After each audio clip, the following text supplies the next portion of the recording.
পাচারের সময় বীরভূমে গরু উদ্ধার। সিউড়িতে ২৬টি গরু উদ্ধার করা হয়েছে। রামপুরহাট থেকে ধাওয়া করে গাড়িটিকে আটক করা হয়। সিউড়িতে আটক করে এনফোর্সমেন্ট বিভাগ। এই ঘটনায় পাকড়াও করা হয়েছে ৫ জনকে। আমাদের সঙ্গে টেলিফোন লাইনে রয়েছেন প্রতিনিধি শুভদীপ পাল। শুভদীপ, বীরভূমে গরু পাচারের সময় গরুর এই গাড়িগুলিকে উদ্ধার করা হয়েছে এবং কোথা থেকে কোথায় নিয়ে যাওয়া হচ্ছিল কি জানতে পারছো?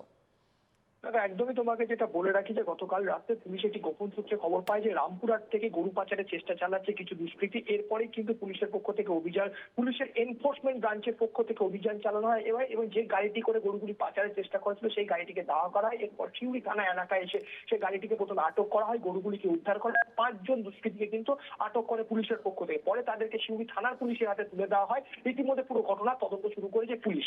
অর্পিতা। বেশ, ধন্যবাদ শুভদীপ।